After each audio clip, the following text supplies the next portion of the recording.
नमो तस्सा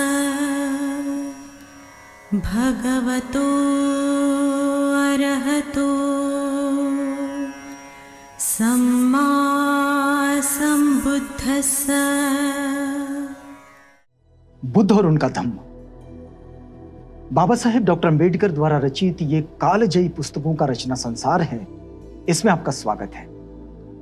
आप जानते हैं कि इस समय हमने बाबा साहेब डॉक्टर अम्बेडकर के कालजयी पुस्तकों के रचना संसार से एक ऐसा ग्रंथ चुना है जो ग्रंथ अपने आप में एक विशिष्टता की पहचान रखता है, और वो है मूल रूप से अंग्रेजी में लिखा हुआ बुद्ध एंड हिज धम्मा। इस बुद्ध एंड हिज धम्मा का ये हिंदी अनुवाद इस समय हम आप तक पहुंचा रहे हैं, और ये हिंदी अनुवाद किया है भदंत डॉक्टर आनंद कौशल्यायन जी ने। तो आइए आगे बढ़ते हैं। हमने पिछली बार देखा कि कैसे बाबा साहिब इस बात की चर्चा कर रहे हैं बुद्ध एंड हिज धम्मा में कि उस समय ब्राह्मणी ग्रंथों का जो प्रभाव था, शीर्षक भी उन्होंने यहां पर यही दिया है, ब्राह्मण ग्रंथ। तो श्रुति के आधार पर जो चतुर्वर्ण व्यवस्था हमें इस समाज में जो दिखती है, जिसमें ब्राह्मण, क्षत्रिय, वैश्य, शूद्र, ये जो वर्ण आधारित वर्णाश्रम व्यवस्था है, ये व्यवस्था किस तरह से एक आदर्श समाज के रूप में ब्राह्मण ने स्थापित की, और उन्होंने कहा कि ये उनका आदर्श समाज है जिसमें एक क्रमिक असमानता है। अब बाबा साहेब आगे बढ़ते हैं और लिखते हैं कि ब्राह्मणी दर्शन का एक चौथा स्तंभ भी था, और यह स्तंभ था कर्म का सिद्धांत। इस पर बहुत सारे लोगों ने काम किया है। तो कर्म सिद्धांत का विश्लेषण करते हैं बाबा साहेब यहां कि यह आत्मा के संसरण के सिद्धांत का एक भाग था, जिसमें आत्मा के संसरण को मान्यता दी जाती है। यह उसी का एक हिस्सा था। ब्राह्मणों का कर्मवाद इस एक प्रश्न का उनकी ओर से दिया गया उत्तर था कि जन्म जन्मांतर होने पर नए शरीर को लेकर आत्मा कहां नया जन्म ग्रहण करती है। तो ब्राह्मणी दर्शन का उत्तर था कि यह उसके पिछले जन्म के कर्मों पर निर्भर करता है। दूसरे शब्दों में इसका यही मतलब है कि यह उसके कर्मों का परिणाम है। आज तक ये बात जो चली आती है कि जिसके जैसे कर्म होंगे उसका वैसा फल होगा, लेकिन जो जिस अवस्था में पड़े हैं उनके लिए ये कहा जाता है कि इसके लिए कोई और जन्म और जिम्मेदार नहीं, बल्कि ये उसके पूर्व जन्मों का, पूर्व कर्मों का फल है। अब ये पूर्व कर्मों का फल और आत्मा का संसरण, ये जो उसकी परंपरा और उसका निर्वहन जो बताया जाता है, ये यहाँ ब्राह्मण धर्म ग्रंथों की मान्यताओं के आधार पर आगे बढ़ता है। तो बाबा साहेब आगे लिखते हैं कि ब्राह्मणी धर्म के प्रथम सिद्धांत के बुद्ध कड़े विरोधी थे। बुद्ध ने इस सिद्धांत का कड़ा विरोध किया। उन्होंने ब्राह्मणों के इस सिद्धांत का खंडन किया कि वेद अपौरुषेय हैं और उन पर प्रश्न चिन्ह नहीं लग सकता। तथागत बुद्ध ने सबसे पहला ऑब्जेक्शन उनका यह था कि वेद जो है वो अपौरुषेय है, इस बात को मैं बिल्कुल नहीं मानता, और उस पर प्रश्न चिन्ह नहीं खड़ा किया जा सकता। इस बात से तथागत बुद्ध बिल्कुल भी सहमत नहीं थे। उनकी सम्मति में कोई बात ऐसी हो नहीं सकती थी जो गलत होने की संभावना से परे। तथागत बुद्ध सबसे पहले इस बात को स्थापित करते हैं, और वो कहते हैं कि कोई भी चीज संसार में ऐसी नहीं है कि जिसको ऐसा मान लिया जाए कि वो गलती की संभावना से परे है। वो कहते हैं तथागत कि हर चीज गलत हो सकती है, उसका परीक्षण करना चाहिए कि वो सही कैसे है। अगर वो कसौटी पर खरी उतरती है, जांचने पर, परखने पर अगर खरी उतरती है, तो तब उसको माना जाए कि वो गलती से परे है, वरना हर चीज को पहले संदेह के घेरे में लो और उसको गलती से परे मानने की कोई जरूरत नहीं। फिर तथागत कहते हैं कि किसी भी विषय में कोई बात अंतिम हो ही नहीं सकती। तथागत बुद्ध बिल्कुल स्पष्ट है कि जब ये संसार का ही अंतिम सिरा कोई नहीं है, ये हर क्षण बदलता चला जा रहा है, परिवर्तित हो रहा है, तो फिर कोई चीज अंतिम कैसे हो सकती है? तो यहां कोई भी चीज कभी भी अंतिम नहीं हो सकती। इसलिए ये माना जाए कि कोई विषय ये अंत हो गया, इसका ये अंतिम है, ये अंतिम सत्य है, बिल्कुल नहीं। तथागत कहते हैं कि कोई भी चीज अंतिम नहीं है और अंतिम सत्य कुछ नहीं है। यथावश्यकता समय समय पर हर बात का परीक्षण हो जाना चाहिए और परीक्षण हो सकना चाहिए, इस बात पर तथागत का विश्वास है। और इसलिए उन्होंने सबसे पहले चतुर्वर्ण व्यवस्था की ये जो पहली बात थी कि भाई ये जो वेद है ये अपौरुषेय है, उन्होंने कहा नहीं, इस बात को माना ही नहीं जा सकता। फिर कहें कि आदमी को सत्य और यथार्थ सत्य जानना चाहिए।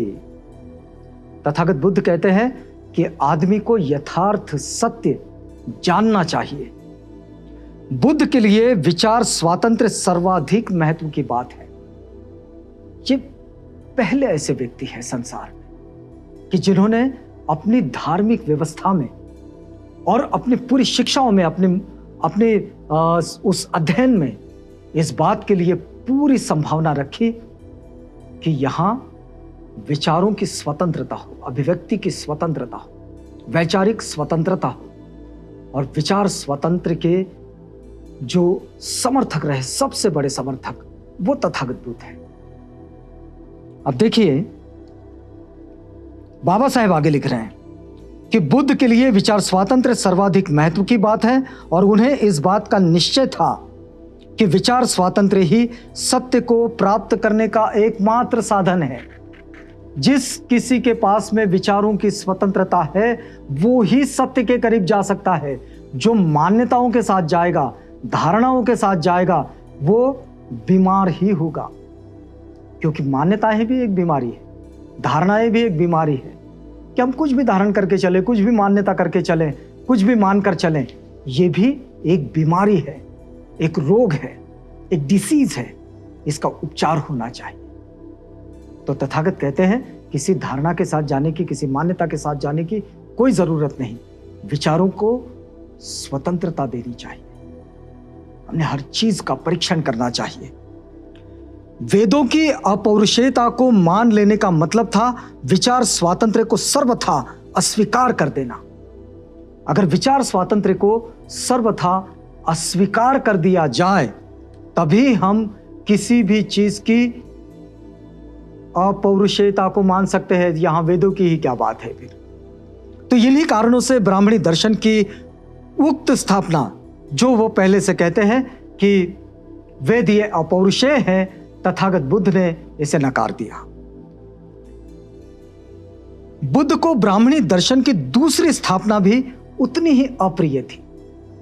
ब्राह्मणी दर्शन की जो दूसरी स्थापना थी, बुद्ध ने यह तो स्वीकार किया कि यज्ञ करना भी उचित है, लेकिन उन्होंने यज्ञ को कैसा कहा कि सच्चे यज्ञ और झूठे यज्ञ में तथागत बुद्ध ने एक विभाजन रेखा खींच दी कि ये यज्ञ सच्चा यज्ञ हो सकता है और ये यज्ञ झूठा यज्ञ हो सकता है। तो उन्होंने क्या कहा? बाबा साहेब लिखते हैं कि दूसरों के कल्याण के लिए आत्म परित्याग को ही बुद्ध ने सच्चा यज्ञ कहा। देखिए फिर एक बार पढ़ते हैं कि दूसरों के कल्याण के लिए आत्म परित्याग, दूसरों का कल्याण, मानव जाति का कल्याण, मानवता का कल्याण, जीव सृष्टि का कल्याण, सबका कल्याण। अगर दूसरों के कल्याण के लिए यदि मैं कुछ परित्याग करता हूं तो इसे यज्ञ कहा जाएगा और यह सच्चा यज्ञ है। इसे तथागत बुद्ध ने कहा सच्चा यज्ञ। लेकिन वैसे उसके आगे ही वे कहते हैं कि आत्म स्वार्थ के लिए किसी देवता को प्रसन्न करने के उद्देश्य से किसी पशु की बलि देना, इसे तथागत बुद्ध ने झूठा यज्ञ कहा। तो तथागत ने इस तरह से यज्ञ की व्यवस्था को सच्चा यज्ञ और झूठा यज्ञ, इन दोनों में विभाजित कर दिए। अधिकांश ब्राह्मणी यज्ञ देवताओं को प्रसन्न करने के लिए दी जाने वाली पशुओं की बलियां ही थी। यज्ञ में तो बलि ही दिया जा रहा था। आज भी हम लोग देखते हैं कहीं यज्ञ हुआ तो वहां भी कुछ ना कुछ बलि होती है। तो तथागत बुद्ध ने इस बलि का सबसे बड़ा विरोध किया। उन्होंने कहा कि यह बकवास चीज है। बुद्ध ने इन्हें झूठे यज्ञ कहकर इनकी निंदा की। यज्ञ यदि आत्मा के मोक्ष लाभ के लिए ही किए जाए तो भी बुद्ध उसके करने के पक्ष में नहीं थे। यदि आत्मा के मोक्ष के लिए कोई अगर यज्ञ करता है तो इसके पक्ष में भी तथागत बुद्ध नहीं थे। यज्ञ विरोधी लोग यह कहकर ब्राह्मणों का उपहास किया करते थे, यदि कोई एक पशु की बलि देने से स्वर्ग जा सकता है तो फिर शीघ्रतर स्वर्ग जाने के लिए अपने पिता का ही बलिदान क्यों नहीं किया जाता। उस वक्त यज्ञ विरोधी लोग इस तरह से एक टिप्पणी किया करते थे कि यदि एक पशु की बलि देने से अगर स्वर्ग जाया जा सकता है तो फिर वो अपने पिता की ही बलि क्यों नहीं दे देते यज्ञ में और स्वर्ग चले जाते। तो इस तरह से उन पर ये टिप्पणी भी हुआ करती थी, टीकाएं भी हुआ करती थी। लेकिन बुद्ध यज्ञ के विरोधी थे। उन्होंने यज्ञ को जो कहा कि सच्चा यज्ञ और झूठा यज्ञ, इन दोनों में उसको विभाजित कर दिए और उन्होंने कहा कि भाई सच्चा यज्ञ तो उसको कहा जाएगा जो दूसरों के कल्याण के लिए आत्म परित्याग करें। तो यह आत्म परित्याग की स्थिति, इसे एक सच्चा यज्ञ कहा जा सकता है। लेकिन यहां तो किसी जीव की हत्या करनी है तो फिर इसे सच्चा यज्ञ नहीं कहा जा सकता। और इन यज्ञों का तथागत बुद्ध ने कभी समर्थन नहीं किया, वो इसके विरोध में खड़े हो गए।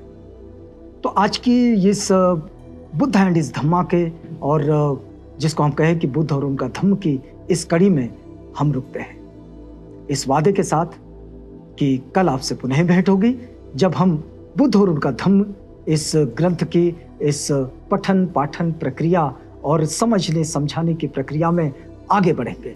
तो तब तक के लिए हमें इजाजत दीजिएगा।